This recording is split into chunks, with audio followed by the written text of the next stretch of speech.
This is A View from the Bunker. Now, here's Derek Gilbert. A case of mistaken identity could have eternal consequences for you. Welcome to A View from the Bunker. I'm Derek Gilbert. We're dipping back into the archives again this week. Last week's program was, well, it was received better than I had hoped, actually. It was kind of a desperation ploy. We've been very busy the last couple of weeks at Skywatch TV, pulling together some projects for a couple of reasons that needed to get done on a certain deadline. Partly because we're trying to get the new studio complete, partly because Sharon and I have a forthcoming book, and there are some other projects going along with the book that will be offered as part of the package, a couple of DVD sets that we're assembling. The ultimate offer is going to have something like 27 hours of video teachings compiled from things that Sharon and I have done over the last few years. But we needed to get those discs architected and the artwork done and sent off, et cetera, et cetera. So not much time the last couple of weeks to conduct new interviews for this program, but with archives going back to 2009, including several dozen interviews conducted at various prophecy conferences between about 2011 and 2015. Many of those you may not have heard because I originally released them before we began at Skywatch TV. So this week we are dipping back into the archives to feature a guest who I was blessed to have the opportunity to interview maybe 3 times for Skywatch TV and once for the podcast. And so because his work was so influential, we wanted to give him an opportunity to present him to you, if you've not heard this interview previously, discussing the case of mistaken identity that could lead you down a wrong path with eternal consequences. From the Orlando Prophecy Summit in 2014, we present an interview with Chuck Missler. Our guest came to the ministry in a roundabout way. He attended the U.S. Naval Academy, became an officer in the Air Force, entered the business world, and after a successful career in business, which included a master's degree in engineering at UCLA, he went back to school, got a Ph.D. in biblical studies from Louisiana Baptist University, and finally, after encouragement from his friend Hal Lindsey, decided to pursue ministry full-time. He and his wife, Nan, began Koinonia House, which has been ongoing now for how many years? Oh, who's counting? It was originally organized in 1973, but it's been, in my being in active duty, it's been probably another about 30 years. There's a 30-year executive career in the corporate boardrooms, and it's been about a 30-year subsequent career as, I don't know what you call it, as a teaching ministry, perhaps? Yeah, Christian journalist or whatever, yeah. Of course, I'm talking about Chuck Missler. Chuck, it's a real honor to have you here. Appreciate nice being with you. I appreciate the opportunity. You talked about yesterday here at the Orlando Prophecy Summit, the most mistaken identity. Oh, I just used that as an opener. It's interesting. When you study literature, the concept of a mistaken identity pervades literature. Sure, right. All the classics, and that's just a warm-up. When you start talking about the most dangerous mistaken identity, you start thinking of Allah, Islam, even Obama, our current, the Sunni Muslim that's now in the White House. But the most dangerous mistaken identity is none of those. I argued that the most mistaken identity is one of a guy by the name of Jesus. And what I mean by that is I think there's very few Christians who really understand who he was, or is, I should say. Really? Yeah. I think many people really live their lives in a way that regards him as sort of a concept, sort of a tradition that's useful. The idea that he is alive, that he has yearnings, that he's anxious to have us with him is a surprise to many to really grasp that.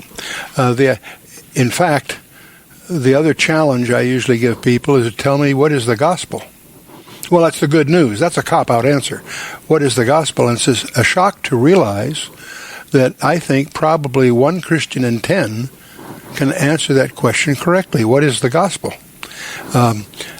Paul defines it in the first 4 verses of 1 Corinthians 15. It's an amazing chapter. That's one of my favorite chapters of the whole Bible. And Paul says it's the most essential in the Bible, because without it, we have nothing. But the real point is, in that first 4 verses, he defines the gospel as 3 things. That Christ died for our sins according to the Scriptures, that he was buried, they rose again the 3rd day. And it comes as a surprise to many well, first of all, what's shocking about that definition is what he doesn't include. He doesn't talk about his miracles, his teaching, or his example. Right. Not that those are not constructive. That's not the gospel. the fact that he died. He didn't disappear. He was executed, and in so doing, fulfilled dozens of highly specified specifications.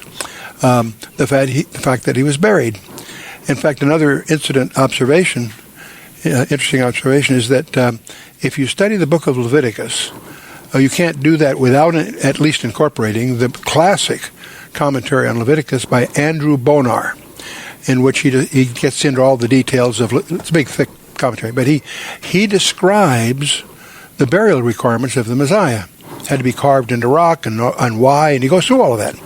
As he does that, you and I, as we read that, can visualize the garden tomb. If you've been there, it all just fits.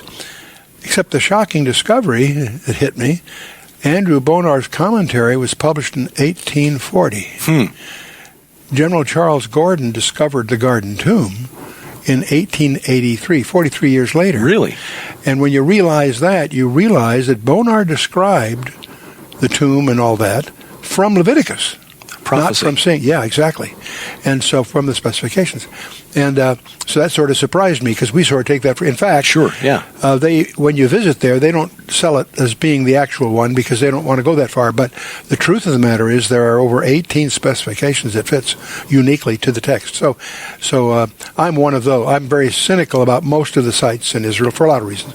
But this is one that I think is the real one, so for what it's worth. But then the capstone of the gospel is the third thing, that he supernaturally, that he resurrected on the third day. And I usually give it as part of a final exam, is tell me where in the Old Testament it specifies the 3 days in the tomb. And the first one everyone gets, because Jesus gave it in Matthew 12:40, where it's the Jonah and the whale parallel. There turns out to be a half a dozen others. And I usually leave that for the students to dig out. So we can go down those if you like. But that doesn't make an exciting interview here. But the point is the fact that specification was astonishing for a number of reasons. In fact, the whole thing is astonishing because crucifixion wasn't even invented when those things were written. That's right. The official execution in Israel, of course, was stoning. And yet we find the precision of description in the Old Testament so precise that the American Medical Association has published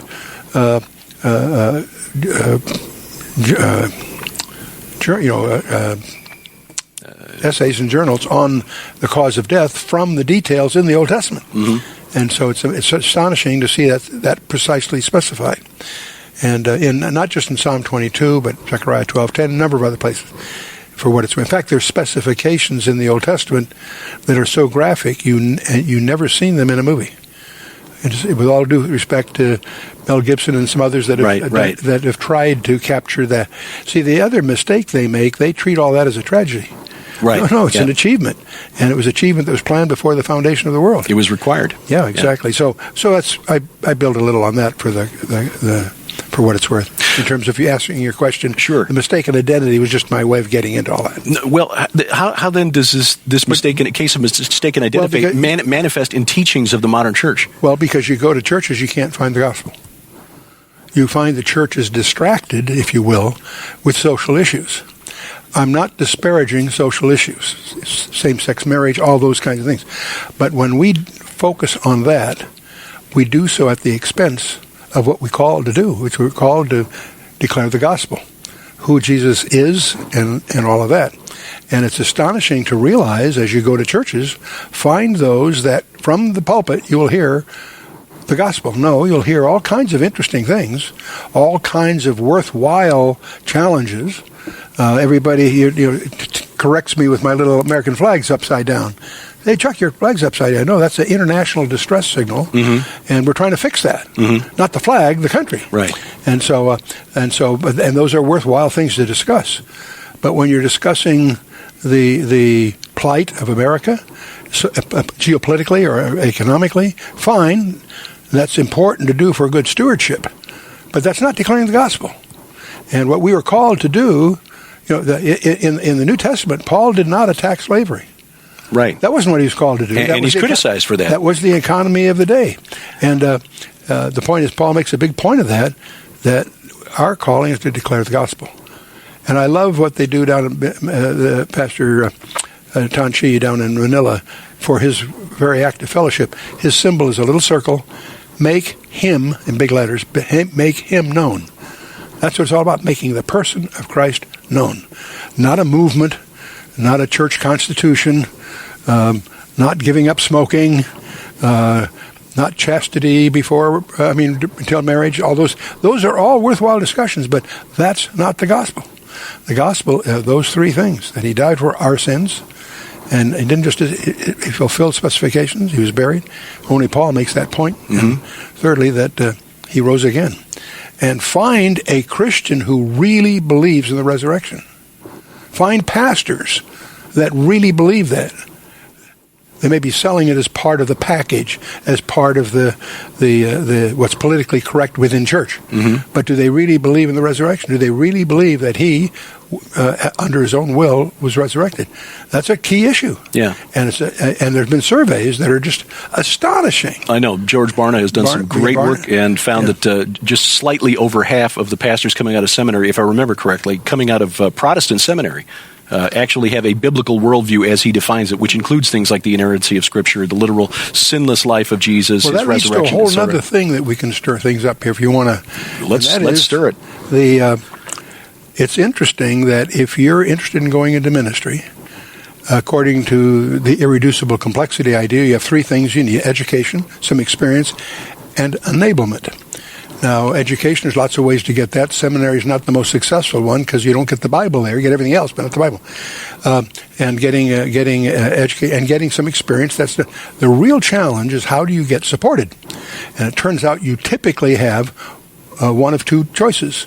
You either join as an employee a Christian organization, a church or parachurch, whatever, and that brings along the Nicolaitanism of the clergy laity dichotomy that we've inherited in the 4th century. That wasn't first century stuff. And but then the other alternative is to go to one of these ministries where you can work for them if you bring your own support. Mm-hmm. And that's a wonderful solution for a year or two, but it's not a career, because you discover very quickly that you spend half your time panhandling to get your support. So there's it's interesting, as a guy that comes out of management, I spent my first 30 years as an executive in the corporate boardrooms. And as such, of course, I, like most people who are interested in management, are very aware of the history of the entrepreneur. The entrepreneur, the guy that has a vision and the perspicacity and tenacity to stick with it, is a legend in the financial world, of course, and also in the technology world. The track record of entrepreneurs in both finance and in technology, well-traveled, well-understood, well-studied. Mm-hmm. I'm fascinated to discover I have not seen any management texts that focus on the spiritual entrepreneur. Now, as I look at that, I also discover that we have the ideal role model. And I don't use Jesus Christ as that because he was God. That's a little unfair. Sure. But our role model there is a guy by the name of Paul. Right. Now, most of us have not done our homework on Paul. We have a vague understanding, that he came from a wealthy family. They were Roman citizens even, that he was taught in the best Greek schools. Mm-hmm. Tarsus was a rival for Alexandria in those days. So he had the best possible Greek education. He also had the best possible Hebrew education from Gamaliel himself. Right. So here's probably the best educated man available. Not only that, as we study the book of Romans, we also come to the conclusion he might have been the most profound intellect that's ever walked the earth. Is right up there, sure. Fantastic. But the point is, there's something else about a Jewish family most people need to understand. In a Jewish family, it was required for the able-bodied male to have a trade. They say if you raise a son without a trade, you raise a thief. Because their concept was there is always persecution, and you need a vocation to fall back on. No matter how wealthy you are, you still needed a trade. And Paul came from Cilicia, which was well known for a strange form of goat hair material weaving that yielded a almost leather-like material for tents. Mm-hmm. Very lightweight. Right. And so it turns out that in that world, many people traveled with a tent, and that was a very specialized, lightweight, serviceable implement.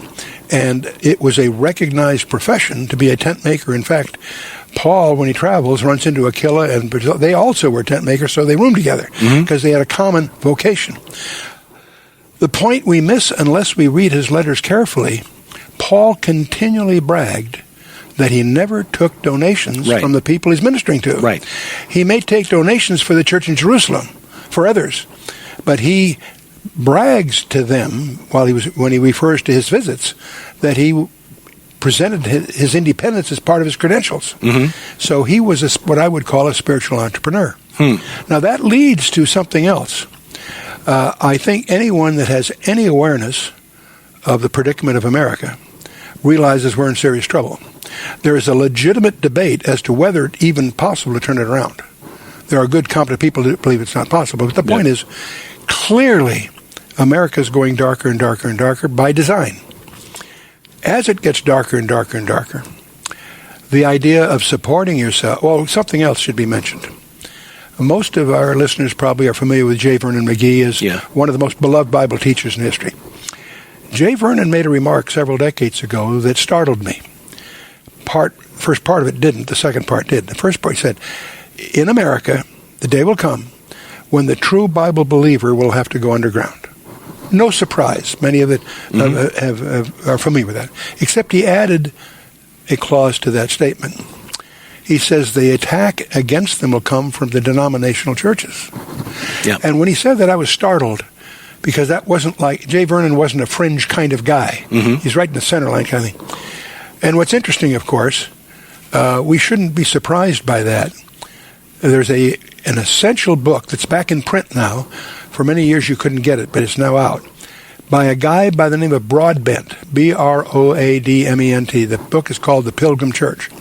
It documents the church from Acts chapter 2 to the 20th century.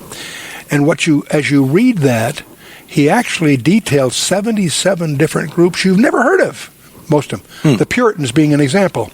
Everything we know about the Puritans is what was written by their enemies. The labels were given by their enemies.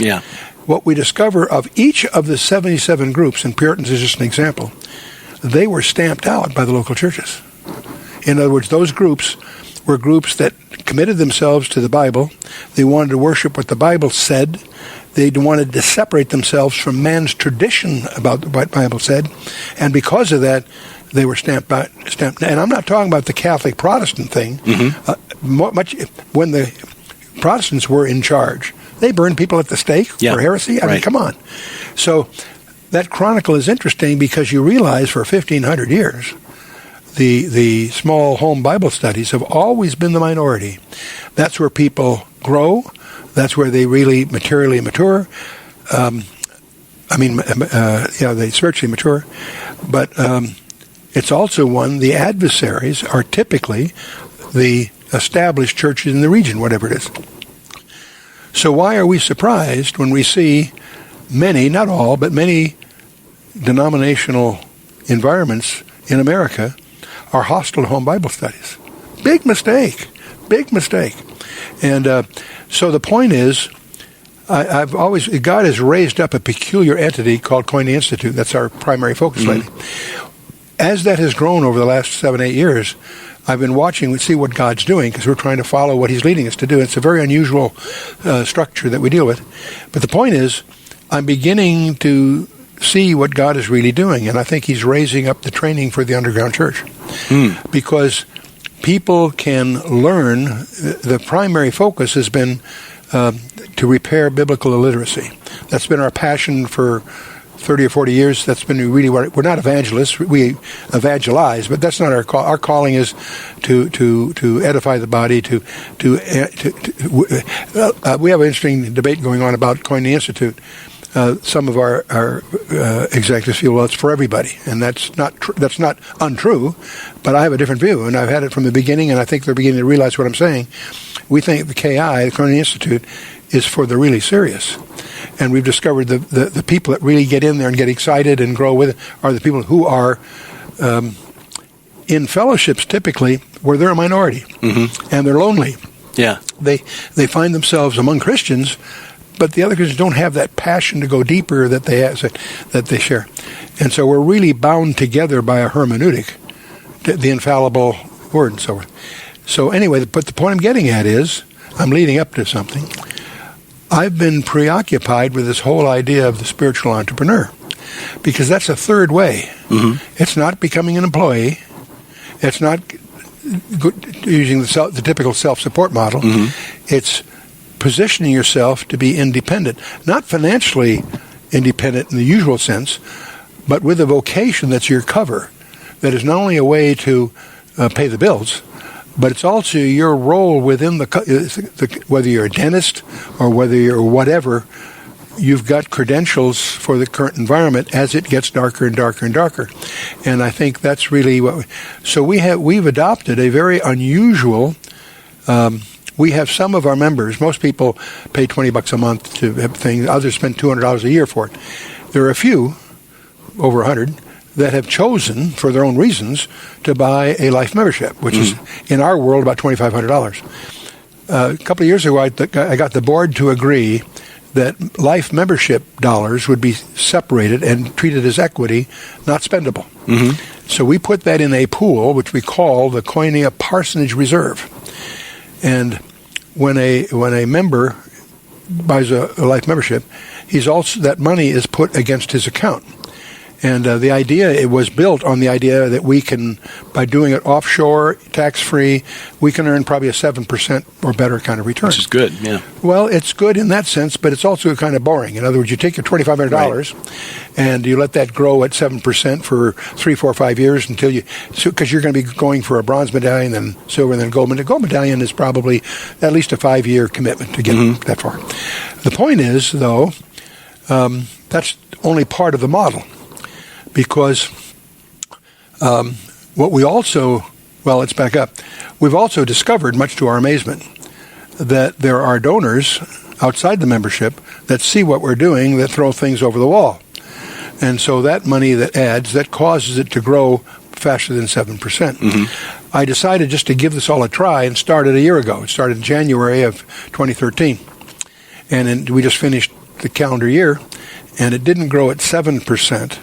It grew at 70%. And you say, that's crazy. That's an investment return. No, it simply means there were others that, not predictably, so this isn't something that can continue necessarily, but it has grown faster than that. So suddenly, there's another dynamic that I haven't told you the whole story. We also allow the members to sign a pledge. Give me any number per month, any number of months, up to a limit of 1,000 and no more than 60 months. But the pledge can be broken at any time. In other words, at any time you feel it's burdensome, all you do is don't make your monthly payment. It's forgiven. There's no harm, no foul. What you've bought is yours, but that which you haven't purchased evaporates. Well, what it actually is, it's like a call option. Because when you declare that pledge, we reserve the units of the pool at its current valuation. And obviously it's growing every month, so it's an advantage to pledge or have that call. Well, it turns out then, and the members quickly begin to figure that all out.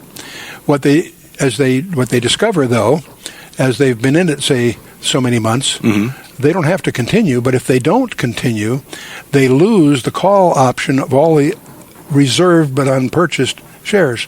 So they find themselves in a self-policing trap because it gets expensive to quit. Yeah. And also, as they go, they've committed themselves to go all the way to the gold medallion level, and they also begin to realize there's huge economic reasons to go. Because what they do, when they get to gold, they can draw 7% of their account for reimbursement of ministry expenses. It's not their money. It's money for the ministry, but it's funding for whatever. And how do they get supervised? Very simply. Within the fellowship, they pick 3 people at their personal advisory board. Once a year, that board signs an affidavit that they're faithful to the statement of faith and that the money is being used for ministry expense. That gets rid of the tax. That makes it tax-free. Right. So the point is, as you start looking at what we've done here, we've built a way for the independent individual to get trained, to get experience, and to support himself in any ministry that he feels called to. See, we're not training pastors necessarily. We're training before you get to the silver medallion. At the intermediate rate, we ask the participant to describe what he believes he's called to. And then it's our commitment to him to prepare him for that calling, whatever. We do that through practicums and what have you. And so my dream has been, the donors look at this kind of interesting. They're dealing with being able to invest in someone who is competent. The gold medallion speaks for itself when you look at that. They're committed because they participate in proportion to what they put into it. There's no free ride. Their participation in the pool is in proportion to what they put into it. Right. It's more than they put in it because it's been growing, but still it's... And the third thing is they're supervised by their peers, not at corporate headquarters. We're not building a denomination here. And the fourth thing is, and this is what appeals to donors, the money the donors throw over the wall never leaves the ministry in perpetuity. The only thing at risk is the earnings. So a donor is supporting people that are committed, competent, supervised by their peers, and the money is in perpetuity in the ministry. That's appealing to the professional. And so we don't know yet. We've only had 1 year's experience so far, and it's growing. But we're beginning to see why this has a high likelihood of providing a whole different style of ministry. And if it does, it's the kind of ministry that it's going to take to survive in darkness. Emerson says, that when it's darkest, you see the stars. And so we're going to see people that are in ministry, that are independent individuals. You look at people like Hal Lindsey, you look at people like Walter Martin. Well, that's probably a bad example for some other reasons. Some of the people that we revere in the platform world are people that are unsupported. I mean, except by their own donors. In other words, what they bring to the table is their independent viewpoint, and that's precious. They're not rubber stamps of some denominational thing, and they're really measured and looked on by the hermeneutics. Are they really? Do they have a high hermeneutic or not? Some are pre-trib, post-trib, whatever, fine, but we measure them by what they are, not the credentials that are hanging on their wall, and so. So the idea of the spiritual entrepreneur is something that we're starting to write about, speak about. There are details of what we do that are highly confidential because it's designed to be offshore and invisible. And so we have our members' covenant to keep it private. But that's giving you a rough outline to get a feeling for what's going on. And I think it's important as we assess ministries because I think this is a style that's been overlooked. There isn't literature on it as such, and yet I see it as the most viable way to really grow the body. I think evangelism should be built on relationships, not tracts. I'm not a tract guy. I'm not knocking that. People use them and like them, fine. But I think you build a relationship first, and we could talk more about that if you want. Well, just in order to keep this to a manageable length, I just one additional question, I guess, which go ahead. I think follows from what you've been discussing. Sure. How soon do you think it will be necessary for the true Bible-believing body of Christ to go underground, and what will precipitate that necessity? Well, I think the total collapse of the regime. I think most people have no grasp of what it means to lose our reserve currency status. The reason we can print money the way we do is because other people will accept our fiat paper. Right. That is a nine treaties have already been signed by people, by China and Russia and others that have the purpose of disconnecting themselves from the U.S. dollar. So that's already started. The general impression by people who are alarmed by all this is that this could happen this calendar year. There's another thing going on, and that is that some of the gold specialists are expecting China to reveal their inventory in the month of April. And if they expect that inventory may exceed 5,000 tons, which if it does, it will prove something that they've suspected a long time, that the gold in Fort Knox is no longer there. And so they call that the Fort Knox fairy tale. Right. And there's been a 20-year history here by people watching it that suspect that gold is no longer there. And so America the government presently has to borrow, I think, 40 or 50 cents of every dollar it spends from others. And so the other thing that happens when we lose reserve currency, they can't just print money anymore, but also the interest starts to rise. Their ability to control the interest, done a remarkable job by creating the illusion of recovery, which is a fraud. Right. But to keep the interest down. The interest is essentially at 0 to 1%. If they can't control that, and there's no way the Fed can anymore control that, then it's going to rise to 2 or 3%, and that alone throws us in default. We do not have the cash flow to pay the interest on the existing. See, the other deceit that's going around is that we have an economy that's about $17 trillion. That's not true. Our debts are not just, our debt's not just $17 trillion. Our debts are over $200 trillion. Right. And you've heard my million, billion, let me go through this. If I told you that I'm going to pay you what I owe you in 1,000,000 seconds, you get out your calculator, and that turns out to be 12 days. You could live with that. Mm-hmm. I pay you. Oh, I'm sorry, I misspoke. Not 1,000,000. I'll pay you what I owe you in 1,000,000,000 seconds. You get your calculator out, and you realize that's 32 years. Now, to understand, going from million to billion is the equivalent going from 12 days to 32 years. Except, I'm sorry, I misspoke for the second time wrong. I'm going to pay you in 1,000,000,000,000 seconds. Mm-hmm. So I'm going from million, billion to trillion in seconds. That's going from 12 days to 32 years to 32,000 years. Mm-hmm. Those are not just quantitative differences. Those are qualitatively non-comparable differences. Mm-hmm. And so we're sitting here, the $2 trillion deficit isn't our budget. That's the amount that we're missing the budget by. Mm-hmm. And we are already borrowing from our great-grandchildren to support the fraud of our current lifestyle as Americans. Most Americans don't understand that. Right.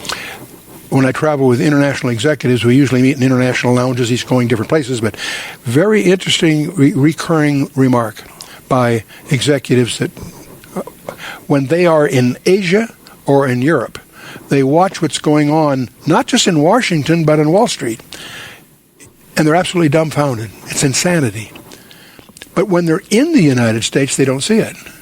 People are running around at business as usual. Oh, we got problems, but they'll somehow work out because they haven't done the math. And so we're sitting in a situation where we're dealing with a major collapse of what we once knew as America. And you're talking to a guy that's Naval Academy graduate. I was spent 30 years in the strategic arena, even after my service career. Mm-hmm. So I'm not an America basher. But the America that I grew up in is gone. It's been... anyway, the point is, though, as it gets darker, that's going to be the biggest opportunity for the kingdom in our lifetimes, if we're prepared for it. So on the one hand, the turbulence is coming, and I expect it to be increasingly visible this calendar year. But the positive of all that is, I think it's going to really enable those that have prepared for the biggest harvest for the kingdom of our lifetimes. But it's going to be a very different environment that we need to prepare for. Yep. Chuck Missler is the founder of Koinonia House, online at khouse.org, author, speaker, lecturer, and always a fascinating discussion. Not always cheerful, but hey, reality is what it is. Absolutely. And we need to the biggest opportunity we've ever had. Yeah. And the 6640 podcast is right there on my iPod. Thank you. Appreciate Ride around with it as I drive each day. I appreciate the encouragement. Thank you very much. From the Orlando Prophecy Summit, I'm Derek Gilbert. Chuck Missler, of course, the founder of Koinonia House, a ministry that is still active and vibrant today, khouse.org. Chuck's work, influential, very influential to both Sharon and me in our early days. The first man I ever heard who addressed the UFO phenomenon from a biblical perspective. And of course, he's also was one of the pioneers in dealing with Genesis 6 on its own terms, at least in the modern era. So, again, hope you appreciated, enjoyed, and we're blessed by this discussion with Chuck Missler. Coming up, news on the Hear the Watchman conference in California. There's been a major change we need to tell you about. And also, no, Hillary Clinton did not seek out information on the bones of Gilgamesh. Tell you about that straight ahead as A View from the Bunker continues.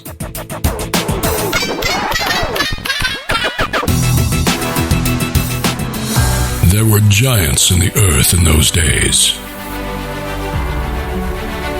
And also after that. It was a time of gods and dragons. This was supernatural war between Jesus, God, and the old gods.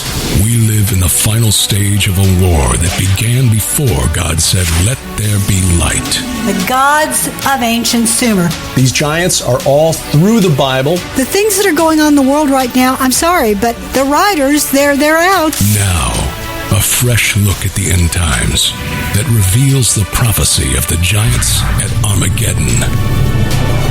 Names the 4 horsemen of the apocalypse already loose in the world today. These entities are real entities and not just metaphors or symbols. And they're all named. Unmasks the ancient dragons who walk the earth during the Great Tribulation. A primordial entity such as Kronos or Chaos, Leviathan, Tiamat. His breath kindles coals and a flame comes forth from his mouth. What is he describing here, if not a dragon? And unveils hidden prophecies of their ultimate destruction.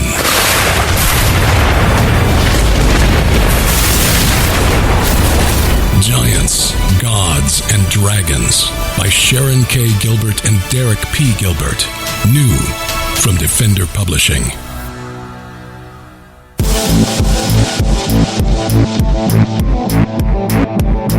Walking the walk every Sunday night from the beautiful Missouri Ozarks. This is A View from the Bunker online at vftb.net. That is our web hub for our global operations. You'll also find us on social media, Twitter at View from Bunker. My personal Twitter account is at Derek Gilbert. On Facebook, the page called View from the Bunker. You'll also find me on Parler.com or Parler if you prefer, Parler. The handle Derek P. Gilbert. But the easiest way to keep track of us, of course, is to download the free mobile app. It works for iOS and Android devices, gets all of the programs delivered right to your smartphone or tablet as soon as they're released. You'll find the link in the right-hand sidebar at vftb.net. No, Hillary Clinton was not looking for information on the Nephilim. This was a meme that was floating around Twitter earlier today. I got tagged on this 3 times and then a couple of private messages. No, somebody who's got a very popular YouTube channel, and I don't want to call anybody out by name because this is an easy mistake to make if you don't do a little digging. But when something seems a little too sensational to be true, 90% of the time, it is. It is. And it appeared from a screen cap that was shared around that Hillary Clinton was looking for information on the tomb of Gilgamesh and on the Nephilim. And it was being shared around with the understanding that the global elites were trying to do something with the bones of the Nephilim prior to the invasion of Iraq. And in fact, perhaps it was the discovery of the tomb of Gilgamesh that led to the invasion of Iraq. No, that is not what happened. And I say this as somebody who understands the importance of the Nephilim in theology, in history, and also in end times prophecy, which is why I've written 3 books alone on more or less on that topic. And then, of course, Sharon and I collaborated on the book Veneration, which is all about the veneration of the spirits of the dead, i.e. the Rephaim or the Nephilim. So I understand that this is an important thing, but let's not sensationalize it without evidence. The screen cap that was sent out appeared to show a reference to request for information from Hillary Clinton or by Hillary Clinton regarding Gilgamesh and the Nephilim. In fact, what it actually shows is a request from the State Department through its Freedom of Information Act portal. You can find it online, FOIA, F-O-I-A, FOIA.state.gov, if you want to search for it. Somebody back in 2019 sent in a FOIA request for any information from Hillary Clinton's emails dealing with Gilgamesh or the bones of the Nephilim. The request is labeled closed, which of course to some, I guess, is proof of the conspiracy. But when you look at what has been released as far as Hillary Clinton's emails through WikiLeaks, and just do a word search. WikiLeaks has got it set up so that you can search through all of her emails and you find nothing even remotely connected to giants, Gilgamesh, Nephilim, anything like that.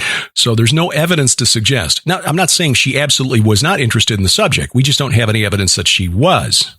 And absent evidence, we can't make that claim. So, but again, this screen cap from the FOIA.state.gov website is being presented as evidence that Hillary was interested in this and has something to do with, has some reference to it in her emails. That is not the case. Secondly, I know it's been sort of taken as a given that the tomb of Gilgamesh was found back in 2003. In fact, I mistakenly propagated that idea back in, I don't know, 05, 06, sometime around there, because there was a story by the BBC, reported at the BBC, and I think this story is still online at bbc.co.uk. The BBC News website, about a German archaeological team that was working at the site of ancient Uruk, which was the center of Nimrod's kingdom. Now, I don't believe that Gilgamesh and Nimrod were the same character. Some scholars do. I don't think the timing fits, but setting that aside, what the article claimed was that the archaeologists believed they might have found the tomb of Gilgamesh. But the date of the article was 1 month before the United States Army invaded Iraq, which of course put an end to the dig because things got too dangerous for the archaeologists in the field. Well, you can imagine what followed. The conclusion that was drawn by some in our community was that, well, that was clearly the reason we invaded. They found the tomb of Gilgamesh and we had to go there and get the bones so that we could extract DNA, et cetera, et cetera. I'm married to a molecular biologist whose emphasis was in genetics, and DNA is a very fragile molecule. So the likelihood of anything surviving 5,000 years buried in the sand, especially because Gilgamesh, according to the myth, was buried in a tomb that was constructed in the bed of the river Euphrates. The river was diverted, his tomb was built, and then the river was allowed to flow back over it so that his tomb would be undisturbed. So in those conditions, the odds of any human DNA surviving are practically nil. But when you actually go, because finally, after a while of seeing the story floating around there, it finally came into my mind, there are websites out there where academics or scholars publish their research.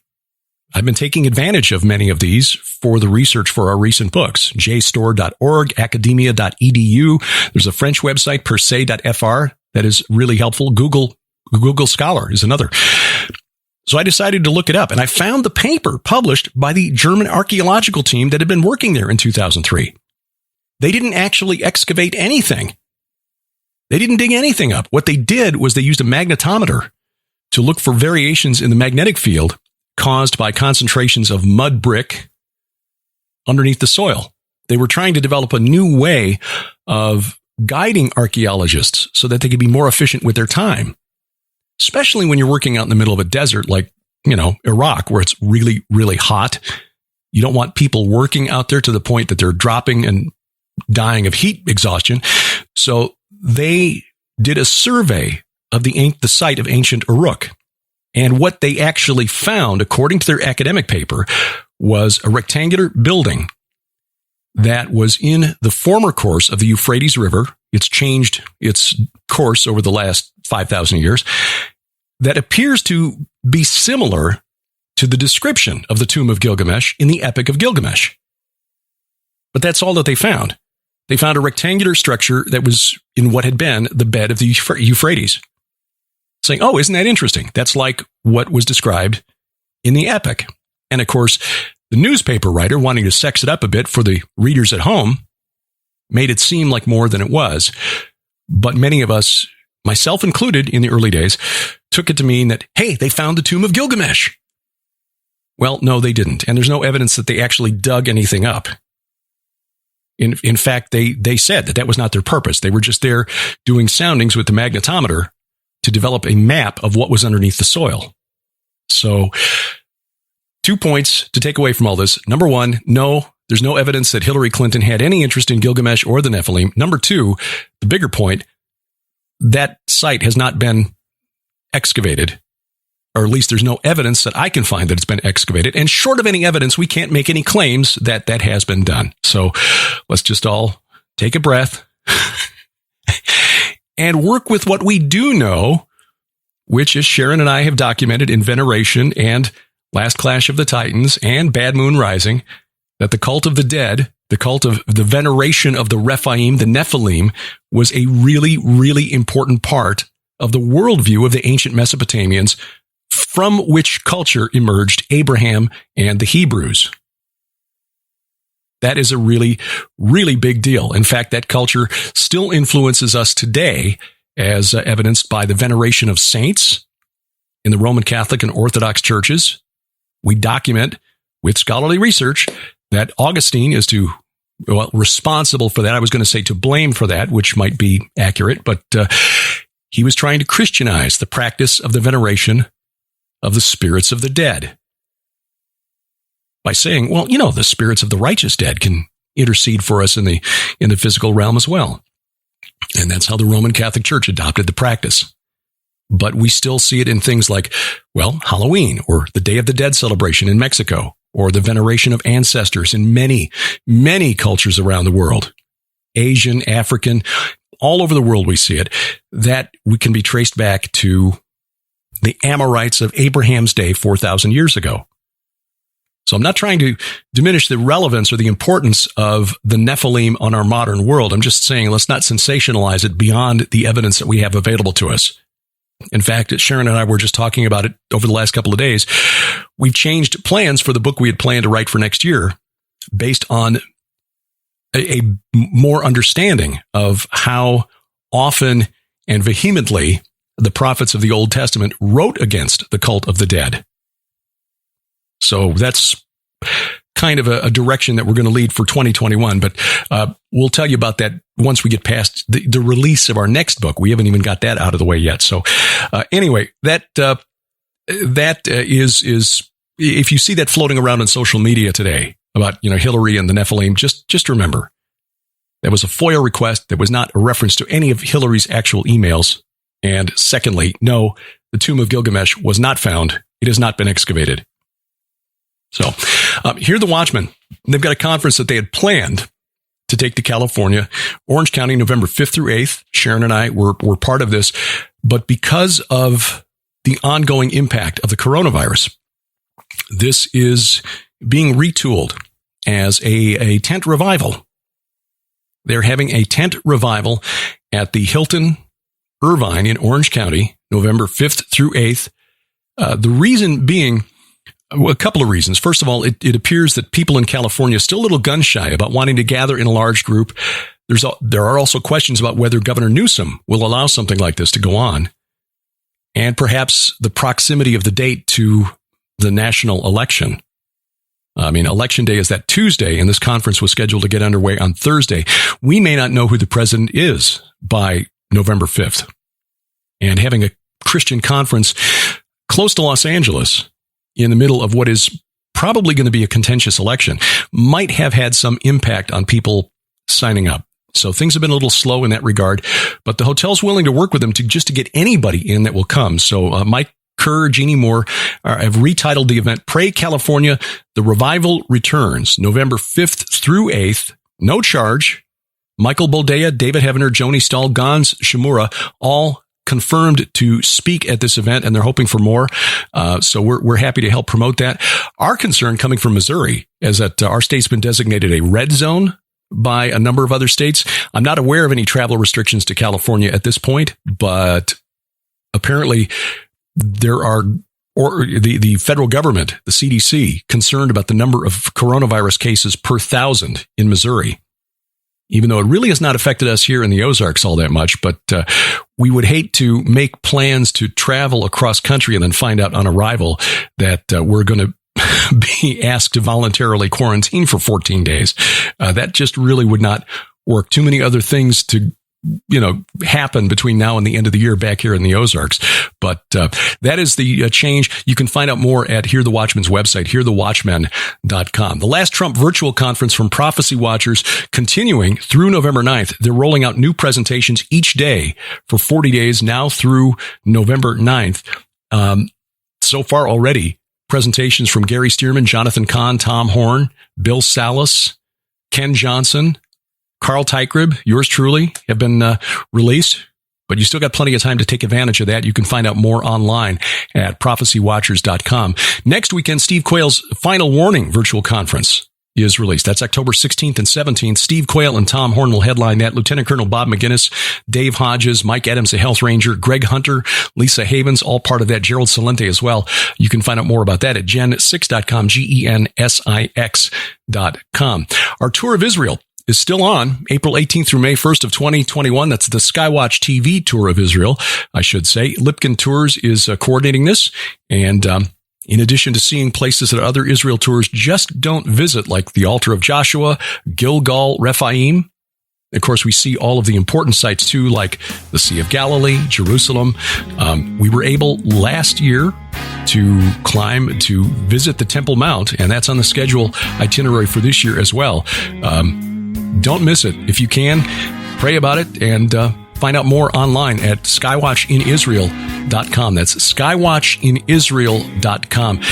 4-day extension optional takes us over to Jordan, where we'll visit Wadi Rum, the Red Desert, Mount Nebo, from which you can see the ruins of ancient Sodom, and the prophesied location, according to Ezekiel, of the end of the war of Gog and Magog. And we'll tell you about that. And of course, Petra, which is more spiritually significant than we thought. I wrote about that a little bit in the book Bad Moon Rising, but Sharon and I've got a book planned, which again is the one that we're kind of pushing off maybe for another year now, so we can do this other one that seems more urgent. But anyway, Petra is a once-in-a-lifetime experience too. So find out more online, skywatchinisrael.com. Thank you for taking the time to listen to this program, and if you feel so inclined, you can leave us a review at Apple Podcast, Google Podcast, Amazon Music, Spreaker, Stitcher, iHeartRadio, Spotify, or wherever else you find us. A View from the Bunker is a production of Gilbert House, released under Creative Commons Attribution, Non-Commercial, No Derivatives 4.0 International License. Our opening announcer, DC Good.